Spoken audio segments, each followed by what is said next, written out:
5 साल के बाद लड़की को एक दरबार पर लड़के की माँ मिलती है और लड़की उससे पूछती है कि तुम लोगों ने मेरे साथ जुल्म क्यों किया। और लड़के की माँ जो है वो रोना शुरू कर देती है। अस्सलाम वालेकुम, कैसे हैं जी आप लोग। मैं हूं आपके साथ अदनान। और कई बार ऐसी कहानियां सामने आती हैं जिन्हें सुनने के बाद रूह तक कांप जाए कि कैसे कैसे लोग ड्रामे कर जाते हैं, कैसे कैसे खेल कर जाते हैं सिर्फ इसलिए कि हमारा स्टेटस नहीं है। अब ये कहानी एक गांव और शहर से मुंसलिक है। एक लड़की जो कि अपने माँ बाप की इकलौती औलाद थी, अमीर ख़ानदान था, गाड़ियाँ, बंगले, ज़मीन सब कुछ थी, और वो मैट्रिक की तालीम के बाद कॉलेज में दाखिला लेती है। अब जिस कॉलेज में वो दाखिला लेती है उसी कॉलेज के अंदर लड़के लड़कियाँ इकट्ठे पढ़ते हैं, और एक गांव से तल्लक रखने वाला नौजवान जो कि मैट्रिक में टॉप के नंबर लेकर वजीफ़े के ऊपर इसी कॉलेज के अंदर दाखिला लेता है। अब ये लड़की जो है ये बनाव सिंगार हर चीज़ बड़ी परफेक्ट करके कॉलेज में आती थी। मैं कहता हूँ कि लड़की जा रही है तो हर आंख उसको बार बार देखना चाहती थी, इतनी खूबसूरत थी, ऐसे उसके ड्रेसिंग होती थी। और ये जो लड़का था ये ऐसा था कि इसको सिर्फ और सिर्फ अपने घर वालों के ख्वाब पूरे करने थे। उसको ये था कि मैं पढ़ूंगा, लिखूंगा और एक अच्छी नौकरी, अच्छा कारोबार करके अपने घर वालों का नाम रोशन करूंगा। अब ये दोनों इसी कॉलेज के अंदर दाखिला ले लेते हैं। लड़की जो है उसको लड़का जो है वो बड़ा अजीब लगता है कि हर कोई मुझे देखता है और ये लड़का, इसको मेरी परवाह नहीं है। क्योंकि लड़की कई बार उसके पास से भी गुजरती तो वो अपने धुन में जा रहा होता था, उसे कोई फिक्र नहीं थी कि कौन गुजरा कौन नहीं गुजरा। अब लड़की जो है इस लड़के के साथ थोड़ी सी इंटरेस्टेड हो जाती है। आखिरकार एक और लड़की और लड़का जो कि दोस्त है वो लड़की की दोस्ती, लड़का जो था वो उस लड़के का क्लास फेलो था, दोस्त था। अब इनके ज़रिए से इनकी एक चाय की मीटिंग होती है, चाय पीते हैं इकट्ठे बैठकर, और वहीं पर लड़की जो है लड़के से कुछ सवालात पूछती है और दोनों एक दूसरे से बड़े इम्प्रेस होते हैं और लड़की लड़के के साथ बातचीत शुरू कर लेती है।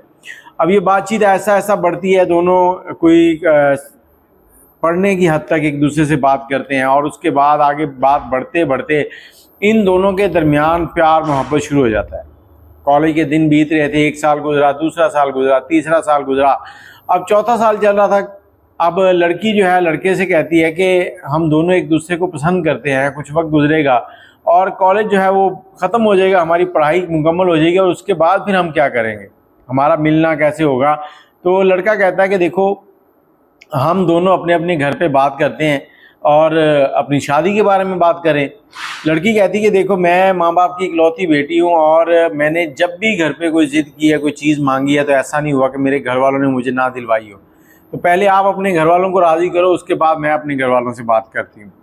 अब लड़का जो है घर पे गया। लड़के का बाप जो है वो थोड़ा सा सख्त तबीयत का मालिक था, मतलब गुस्से वाला था।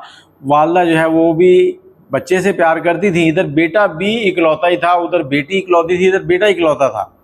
अब लड़का अपनी माँ के पास बैठा हुआ है और उसे कहता है कि माँ, इस तरह से मैंने एक लड़की है, मेरे साथ पढ़ती है, मुझे वो पसंद है, तो मैं चाहता हूँ कि जैसे ही हमारा कॉलेज ख़त्म हो तो आप मेरी शादी उससे कर दें। अब माँ बेटे की तरफ देखती है और कहती है कि तूने हमारे बगैर ही लड़की पसंद करती। अब लड़का कहता, माँ जी देख कर बताकर कौन पसंद करता है लड़की, लड़की तो बस पसंद आ गई। और वो अपनी माँ को मनाना शुरू करता है। माँ जो है पहले इधर उधर की बातें करती है, अब नहीं मानती। आखिरकार वो माँ को मक्खन लगाता है, कहता है माँ लड़की बहुत अच्छी है, एक बार मिल लो, फिर तुम खुद ही कहोगी कि ऐसी लड़की चिराग लेके भी नहीं मिलेगी। माँ जो है वो राज़ी हो जाती है। लड़का लड़की के साथ प्लान बनाता है और एक रोज़ माँ को शहर लेके जाता है और उधर से लड़की आती, बड़ी सी गाड़ी थी, गाड़ी से उतरी, माँ को आगे सलाम किया, अच्छा लिबास पहना हुआ है और झुककर माँ के सामने खड़ी है। माँ ने उसे देखा, प्यार दिया और उसके बाद लड़की ने लड़के को और उसकी माँ को गाड़ी में बिठाया। लड़की के साथ उसकी एक सहेली भी थी और ये लोग शहर में एक रेस्टोरेंट की तरफ चले गए। उसके बाद शहर में कुछ चक्कर शक्कर लगाया, फिर लड़की और लड़की ने लड़के को और उसकी वालदा को उतारा। अब माँ जो है जैसी उससे अलग हुई तो लड़की के गुण गाने लगी, बेटा वाकई लड़की तो बहुत अच्छी है। अब घर आकर माँ ने अपने शौहर को बताया कि इस तरह से अपने लड़के को एक लड़की पसंद है। बाप ने सुनते कह दिया, नहीं नहीं ऐसे नहीं हो सकता। अब माँ ने उसको समझाया कि मैं लड़की से मिल चुकी हूँ, लड़की बहुत अच्छी है, संस्कारी है, अच्छे घर की है, अगर वो हमारी बहू बन जाए तो हमारे सारे ख़ानदान में नाम ऊंचा हो जाएगा। उसने इस तरह से सारी कहानी अपने शौहर को समझाई और उधर लड़की और लड़का दोनों एक दूसरे को पसंद कर रहे हैं। लड़की कहती है लड़के को कि अगर हमारी शादी हो गई तो उसके बाद मेरे घर वाले ये चीज़ें हमें देंगे। लड़का कहता है देखो मैं तुम्हारे घर से कुछ भी नहीं लेना चाहता और मैं चाहता हूँ कि हम दोनों किसी दूसरे मुल्क जाएं और मैं वहाँ अच्छी नौकरी करूँ और तुम्हारे लिए पैसा कमाऊँ और हम अपनी ज़िंदगी गुजारें। लड़की कहती मेरे घर वालों की जो भी चीज़ें हैं वो मेरी हैं, मैं उनकी इकलौती औलाद हूँ। इधर लड़का कहता नहीं। लड़की और लड़का दोनों इस बात पे मुत्तफिक हो जाते हैं, कहती चलो ठीक है जैसे तुम कहो वैसे ही कर लेंगे। और इधर लड़के का बाप जो है उसकी वालदा उसको राज़ी कर लेती है। लड़के का बाप लड़के के पास आता है, कहता है बेटा तुम्हारी माँ ने मुझे इस तरह से बताया। लड़का कहता है जी पापा। अब बाप उसको कहता है कि बेटा देखो कोई भी गलत काम नहीं करना, हम खुद तुम्हारी शादी करेंगे, उनसे बात करेंगे। तुम लड़की से कहो कि अपने घर वालों से बात करें, भाग कर नहीं जाना, क्योंकि ना लड़की वालों की इज्जत ख़राब करनी है ना अपनी। लड़का समझदार था, कहता बाबा मैं इसीलिए तो आपसे बात किया कि मैं उसे पसंद करता हूँ। और उसके बाद लड़की जो है वो अपने घर वालों से बात करती है। घर वाले जब सारी सिचुएशन सुनते हैं तो सारे इनकार कर देते हैं। अब लड़की ने घर में चीख चहाड़ा, बड़े मसले मसाइल खड़े कर लिए और ये कह दिया कि मैं तो उसी से शादी करूँगी। चीज़ें तोड़ना, खाना ना खाना, सब परेशान है। आखिरकार बात ये तय हुई कि वो लोग एक बार लड़के से मिलेंगे। अब लड़के वालों से मिलने जाते हैं, मिलकर वापस आते हैं। लड़का उनको पास नहीं आता, कहते हैं ये लड़का तो हमारे बराबरी का ही नहीं है, हमें नहीं वो पास आया तो हम वो शादी ये नहीं कर सकते। अब लड़की और ज़्यादा गमगीन और उसने खाना पीना छोड़ दिया, घर की चीज़ें तोड़नी, सबसे झगड़ा। और इस दौरान इसका मामू आता है। इसका मामू जो था लड़की का वो एक बड़े ओहदे पर सरकारी नौकरी पर फायज था और समझदार था। आया, आकर कहता है सारी बात सुनने के बाद लड़की को कहता है कि देखो मैं खुद उससे मिलूँगा और फिर मैं बात करता हूँ। वो लड़के से मिलने गया, लड़के से मिल के वापस आया, सबसे कहता है कि देखो लड़की ठीक कह रही है, लड़का अच्छा है, पढ़ा लिखा है, तो तुम लोग मानते क्यों नहीं हो। उसने जब ये थोड़ी सी बातें की, लड़की जो है उसको लगा कि पूरे ख़ानदान में एक मामा जो है वही मेरे साथ है। अब लड़की ने सारी बातें मामे से शेयर करनी कि क्या क्या हुआ, कैसे पढ़ते थे, क्या नहीं करते थे। इधर मामे ने कहा कि लड़की से कि ठीक है हम लोग तुम्हारी पहले मंगनी करेंगे, उसके फिर 6 महीने के बाद तुम्हारी शादी कर देंगे। तो उनसे कहो कि हम उनसे मिलने जा रहे हैं। ये उनसे मिलने जाते हैं, मंगनी की बादशाह होती, सब कुछ होता है।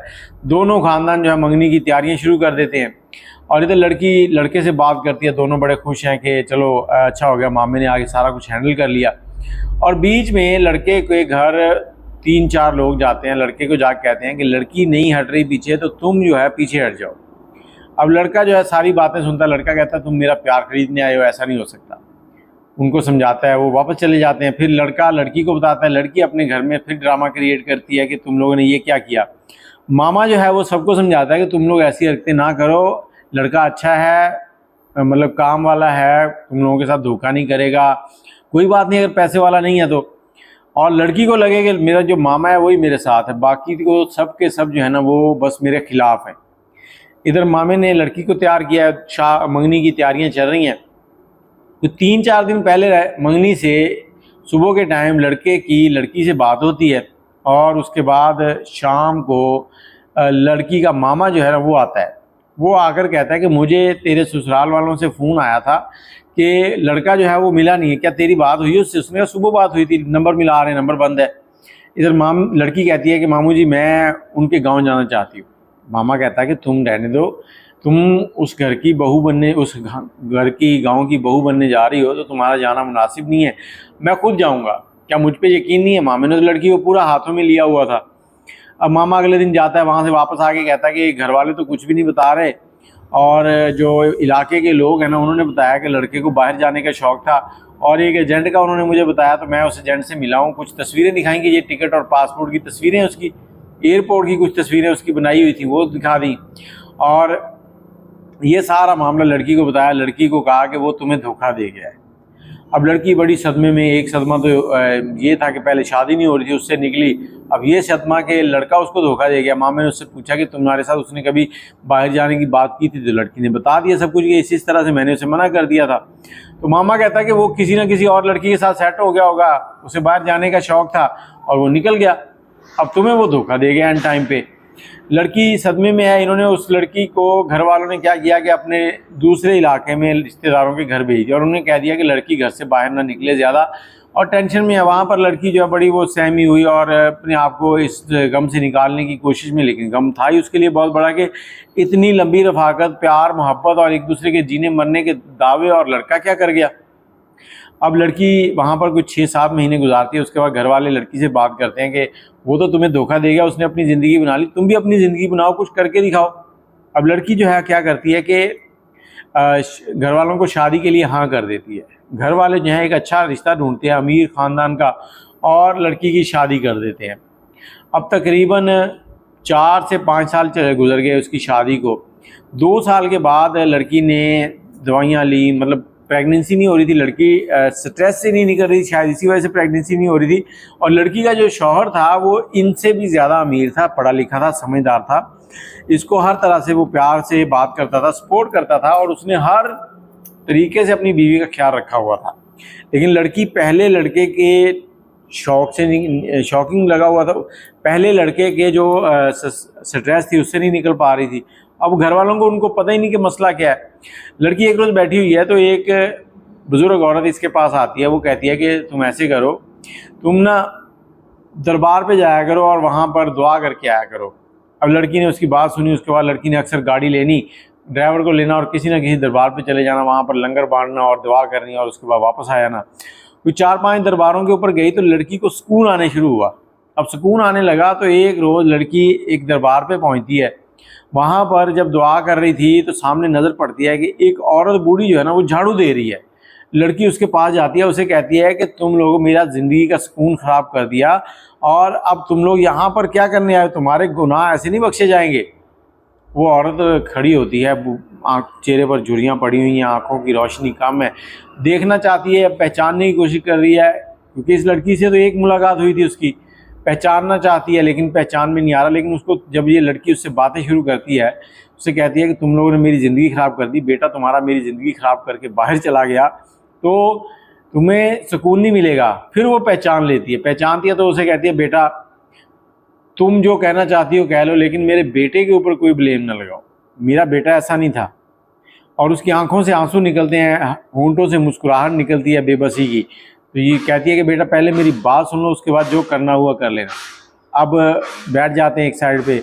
वो औरत कहती है कि उस रोज़ मेरा बेटा सुबह के टाइम पे वॉलीबॉल खेलने गया है, वहाँ से वापस नहीं आया, और जब वापस नहीं आया शाम को तो उसके बाद हमने बहुत कोशिश की उसको ढूंढने की, पुलिस कंप्लेन की, तुम्हारे घर वालों से मुलाकात हुई, हम तुमसे मुलाकात करना चाहते थे, तुम्हारे घर वालों ने तुमसे मुलाकात नहीं करने दी, इस तरह से, और मेरा बेटा आज तक नहीं मिला, हमें लगता है कि उसे किसी ने कत्ल कर दिया है। अब लड़की परेशान हो गई, कहती उसके गैब होने के कुछ अरसे के बाद मेरा जो शौहर था वो भी इसी गम में दुनिया से चला गया। अब कहती कि मैं रह गई थी अकेली और मैंने ये दरबार जो है यहाँ पर आकर बसेरा कर लिया है। सुबह शाम यहाँ झाड़ू लगाती हूँ, मुझे 2 टाइम की रोटी मिल जाती है, लेकिन मेरी रूह को सुकून नहीं मिला। और उसकी आंखें जो हैं वो नम थी, आंसू टपक रहे थे। लड़की जो है वो सुनकर और ज़्यादा शॉकिंग हो गई। अब लड़की के दिमाग को अब समझ आई कि जो उसका मामू था उसने ये सब कुछ किया है, कि उसने इसको अपने हाथों में लिया, सारी बात इसकी तरफ की करता था लेकिन काम वो अपने घर वालों के हिसाब से कर रहा था। इसने लड़के की माँ को कहा कि माँ अब आप टेंशन ना लें, अब मैं बदला लूँगी। उसको साथ लिया, गाड़ी में बिठाया, अपने घर चली गई, अपने शौहर को बताया कि ये मामला है, तुम मुझे रखना चाहो ठीक है, नहीं रखना चाहो तो भी ठीक है, मैं अपनी तुम्हें सफाई दे सकती हूँ कि मेरा उससे कोई ऐसा तल्लक नहीं था जिसकी वजह से तुम्हें परेशानी हो, लेकिन मेरे घर वालों ने ये काम किया है, मैं उनको इसका बदला देना चाहती हूँ, उन्होंने ये क्या किया। लड़का, उसका जो शौहर था वो उसकी साथ केयरिंग था, लविंग था। उसने कहा ठीक है। अब उसने FIR करवाई कि छानबीन होना शुरू हुई। जब छानबीन हुई तो पता चला कि लड़की का बाप, लड़की का मामा और लड़की के एक चचा जो था वो इस पूरी कार्रवाई में मुलव्वस था, और लड़के को उस रोज़ अगवा करके एयरपोर्ट ले गए। मतलब एयरपोर्ट लेके गए कि कोई बंदा आ रहा है उससे मिलवाना है, वहाँ पर उसकी तस्वीरें खींची, फिर वो जाली तस्वीरें बनाई पासपोर्ट की, टिकट की, और लड़की को गुमराह किया गया और उस लड़के को ले जाकर कत्ल कर दिया गया। इस सिलसिले में फिर लड़की के बाप को, चचा को और मामा को सज़ा हो गई, और लड़की ने अपनी जो लड़के की वालदा थी उसको साथ लिया, उसके घर लेके गई और वहाँ उसे कहा कि अब आप यहाँ रहेंगे। अब लड़की गाहे बगाहे उस घर चक्कर लगाती है, राशन दे के आती है, माँ के कदम चूमती है और उस माँ से माफ़ी मांगती है कि उसकी वजह से उसके घर वालों ने उससे उसका बेटा छीन लिया। अब ये कहानी थी। इस कहानी को सुनाने का मकसद ये है कि आपके बच्चे अगर किसी फ़ैसले को कर रहे हैं, पहली बात तो ये है कि उन्होंने आपसे पूछा, आपसे राय ली, कोई गलत हरकत नहीं की, घर से नहीं भागे। और अगर आपने हाँ कर दी थी तो फिर इस तरह से किसी माँ के गोद तो ना उजाड़ें। बाकी आप अपनी राय कमेंट में ज़रूर दीजिएगा। अब मैं आपसे इजाज़त चाहूँगा, दुआ में याद रखिएगा। अगर आपके पास कोई ऐसी स्टोरी है, कोई कहानी है तो हमसे ज़रूर शेयर कीजिएगा। नंबर है 0300 25 20 629। अल्लाह हाफ़िज़।